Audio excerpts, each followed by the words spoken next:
Hi, I'm Jill Johnson, and you're watching Taking Care of Business on NorthStarNews.com. We're here to help you keep your business on the track and moving forward to success. Today, we're going to talk to a lady who is on the fast track to success.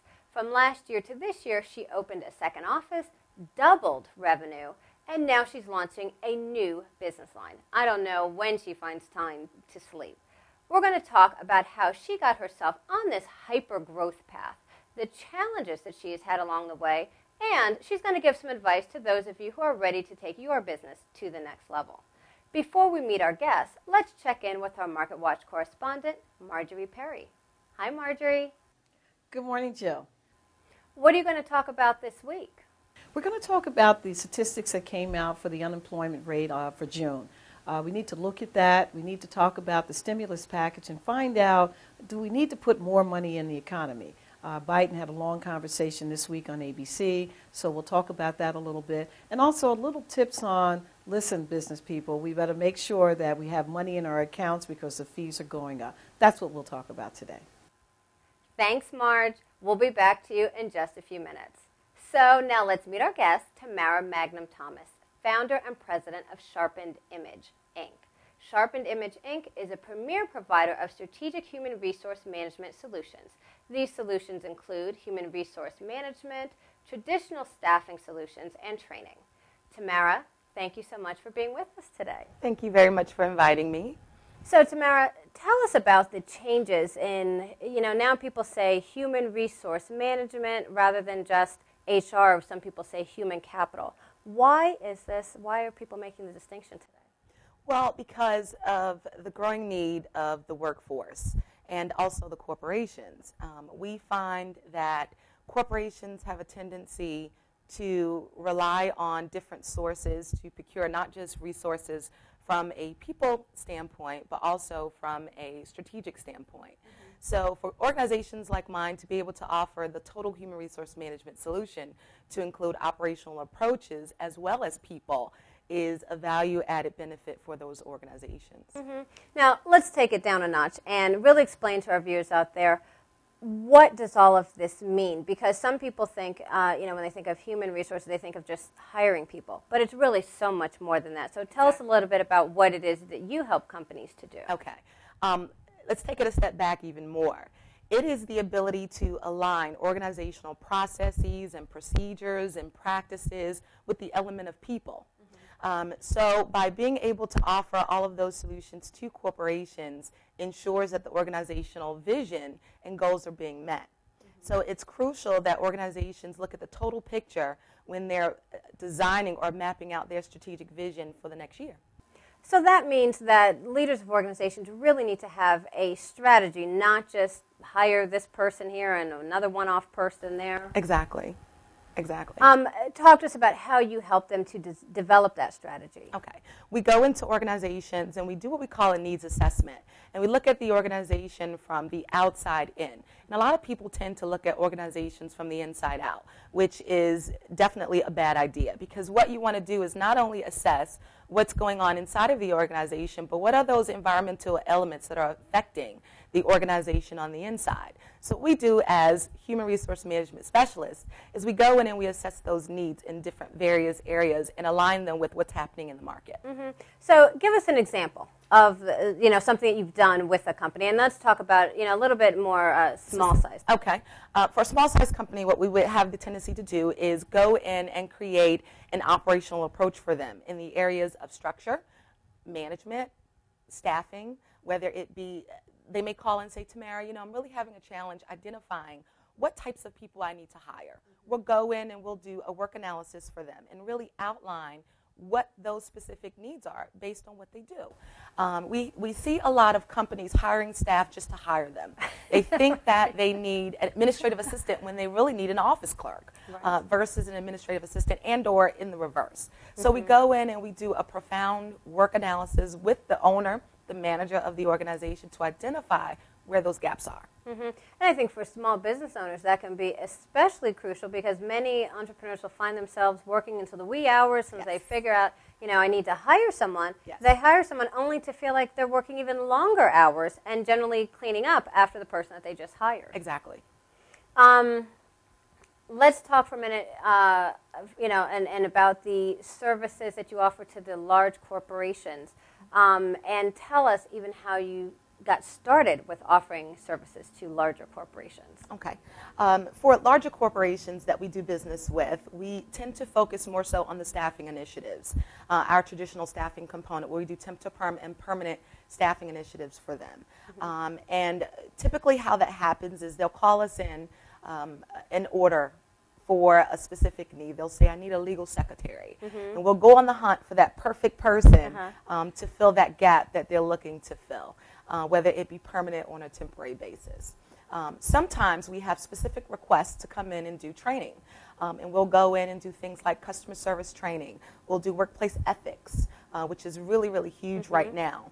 Leadership and development is an area that we're looking to further develop, which will encompass a new line of business that we're going to be launching hopefully next year. And I know you also do customer service, service training as well. Now when trying to retain clients and retain customers, that can be key. Exactly. Tell us how training for employees can make a difference in the bottom line. Very, very crucial. It saves so much time, saves energy in the long run, due to the fact that if you have well-trained and skilled staff, it ensures that your deliverables are met. You're not spinning your wheels. It ensures that your customers' expectations are being met at the end of the day. And it also ensures, I know for me, that I'm not burnt out at the end of the day because I am assured that my team knows exactly how to carry out organizational deliverables. Anything else you want to say about the services that you offer? Because then we're going to turn to you as an entrepreneur. I just want to note that Sharpened Imaging is the total human resource management solution, from organizational change to leadership and development to traditional staffing solutions, and much more. So it enables us to provide our customers with a la carte of services that bring value-added services at the end of the day. And again, you can work with large Fortune 500 companies all the way down to the smaller businesses that have just a couple of employees, or they're looking to hire their first couple of employees. Exactly. I just also want to point out that for small businesses, the services that we provide are crucial because they save not only time, but also money in the long run. We reduce employers' liability costs. We reduce workers' comp costs, all those costs associated with you being a first-time employer. And helping them to get that handbook done, which so many of the small business owners don't have the employee handbook, and then they're saying, well, someone's not doing their job, but how did they know what job they were supposed to be doing and how they were supposed to do it? Which I need to add this, that it also needs to be included as a part of the business plan. You cannot have a strategy without having a plan, because a plan is a strategy. And your employment manual is designed to do just that. So, Tamara, now let's talk about you as an entrepreneur. Yes. How did you get started with Sharpened Image? Sharpened Imaging was started, as some would say, $1 and a dream. Started out with very little of nothing, but I did have the skill set to make my vision a reality. I started out 13 years of human resource management experience in the staffing arena, and I decided, why make millions for someone else when I can do it for myself? Right.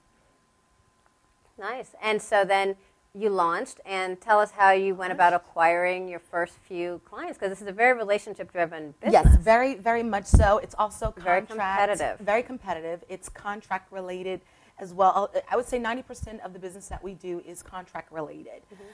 So it definitely requires a lot of time and energy to go out and build these relationships, networking, and assuring people that you are able to carry out the services that you say that you can provide to them. So I would say for the first 6 or 9 months of the business's life, I spent building relationships fairly quickly, and also utilizing those relationships that I've built over the years to foster growth. Now, you went from, under $100,000 in revenue to $500,000 in revenue. How did you do that? A dream.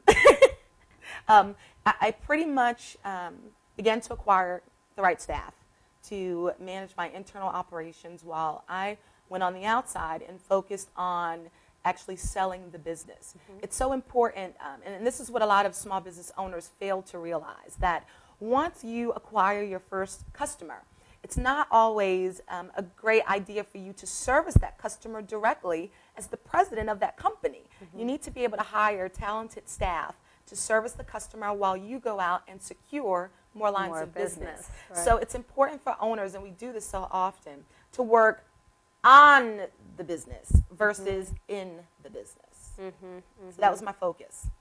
Now, I know that you also have a lot of the various certifications, MWBE and a lot of the other ones. How have those certifications helped you, and how have you used those as a stepping stone to get to the next level? I want to add that certifications are definitely a stepping stone, but they shouldn't be used as a crutch to secure a business, because your services should sell itself. We've utilized our certifications, WMBE, SBE, DBE, which is Small Business, Disadvantaged Business, Minority Business Enterprise, 8A certifications with the SBA, to secure, I would say, a lot of the contracts that we initially started out with, to help different agencies and organizations maintain WMBE spin goals. But it's definitely an advantage point for small businesses, I think, if you can secure those types of certifications, because it gets you your foot in the door. Right. So it was definitely beneficial for us. We were able to form strategic alliances where those requirements were a part of those contracts, which gave us a competitive advantage over other small businesses in our respective market space.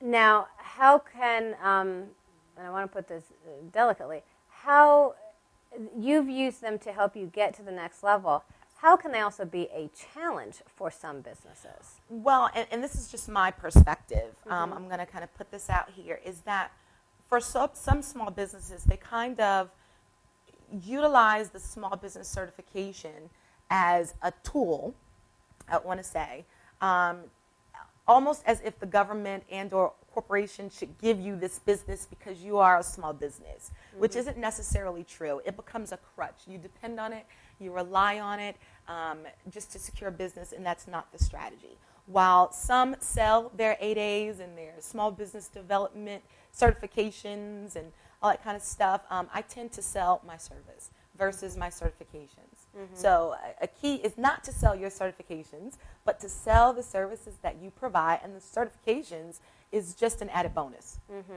Absolutely. Talk about how you've been able to manage growth. It's not easy, again, going from where you started. I mean, it's been a very short period of time that you've had this growth, and you're over $1 million company now, and that's really exciting. But, how do you manage it on? How do you have some balance with your personal life as well? I think that there's a thin line between balance and growth, because I'm one of those types of leaders. I'm out of the management role at this point in my business. I consider myself a leader at this point, where I was fortunate enough to hire talented and skilled staff to manage operations while I focused on being a great leader. Being able to give directive and believe in the decisions that I was making, and being able to negotiate deals, I would say, that afforded my growth. How were you able to hire your first staff? That's always, oftentimes the major challenge that entrepreneurs have. How do you get that first person hired who can help you to get to the next level in kind of what you're offering as a leader of the company, or even beginning to manage the company more so than actually working on the contracts? Okay. It's called development. I want to also say this, that there is no perfect fit. Because when we do staffing, recruiters, we look for a lot of different things. We look for a cultural fit. We look for a skill set fit. We look for an environmental fit within the organization. We look for so many dynamics within a person in order for that person to be identified as the perfect fit. So I just want to say that there is no perfect fit. However, you can groom and shape an individual into the person or staff member that you need for them to be, for them to excel in what you do. No one can share your vision like you. So it's crucial that you understand your vision. You have the ability to communicate your vision to the individuals that you hire, to carry out what your expectations are, and then trust them to do what it is that you hired them to do. So it's threefold. One, understand your vision. Know what it is that you're trying to accomplish. Two, you align that with your staffing strategy. That person may not be a great cultural fit, But eventually, with enough grooming, with enough development, you can train that person to get along very well within the environment that you're trying to develop, which is extremely important for a small business. The third part is an assessment of skill set. You have to be able to hire an individual with the knowledge, the expertise, the education that's required to fulfill those particular job requirements. Right. So important. Which means that you have to understand them yourself and be able to articulate them. Exactly. Communication is key. Tamara, any last pieces of advice for our viewers out there? Yes. I would like to kind of say this. Entrepreneurship, small business ownership is a journey that many may embark upon, but few actually succeed. It is so important that you have a vision that is clear, a strategy that is open to change as a result of the changing market spaces, and the ability to go out and network and foster relationships and develop a team of warriors, we call them foot soldiers, who are able to be developed into the eagles you need them to be for your organization to grow. Tamara, thank you so much for being with us. Thank you for having me, and I hope that something I said can inspire, change organizational structures for better. And I'm sure it will. Thank you. And now let's go to Marjorie Perry with Market Watch. Thanks, Jill. This morning we're going to talk about the statistics that came out for the unemployment. We've hit 9.5%. What that means for the marketplace. That means that we have lost 467,000 jobs in the month of June, way over anticipated by 102,000 jobs that the United States had not anticipated. May, we lost 313 jobs. The rate was 9.4 at that time, and now we're looking at where are the jobs going to come from going forward.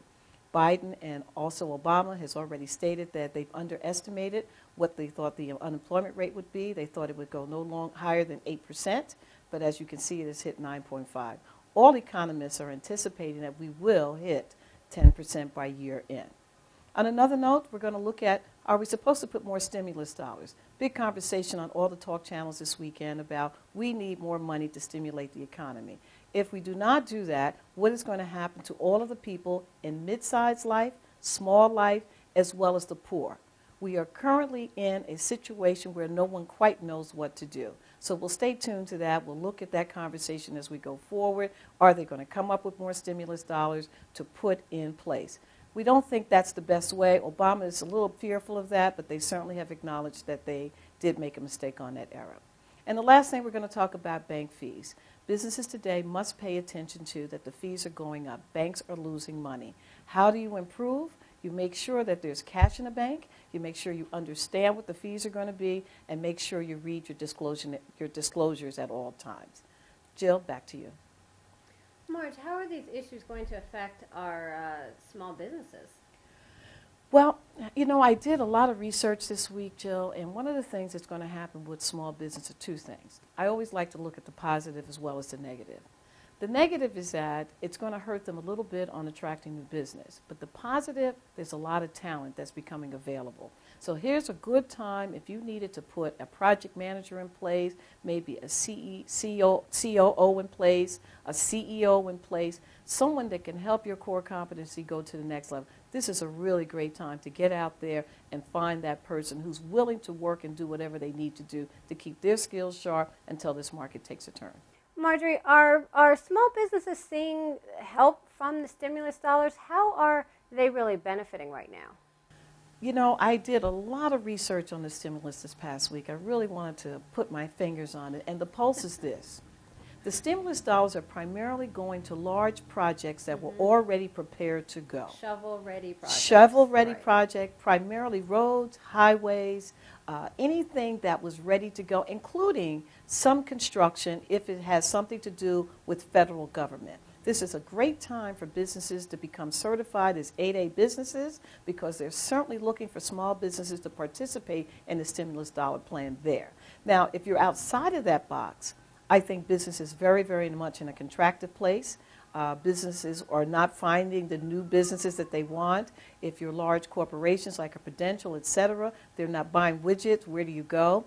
And if you only have one business model, then this is the time to really think about how to diversify your business. And so it essentially means that small businesses cannot sit around waiting for stimulus dollars. They have to get on the ball and figure out how to reinvent themselves and how to go out and get some customers who will pay. Absolutely. And it was a great article by the National Black Chamber of Commerce that talked about that. It says, you know what, the stimulus dollars are not trickling down to the communities and the small business. And that's absolutely true because they weren't the ones that had shovel-ready projects. Right. So, and if you're not a large business that can participate, you have to still have the bonding. You still have to be pre-qualified. Where do you go to grow your business for the next couple of years? So if large businesses aren't having the profits that they think that they're going to anticipate the year in, what's a small business going to do? So it's really a stay tuned, make sure you diversify, and talk to some of this talent pool that's become available.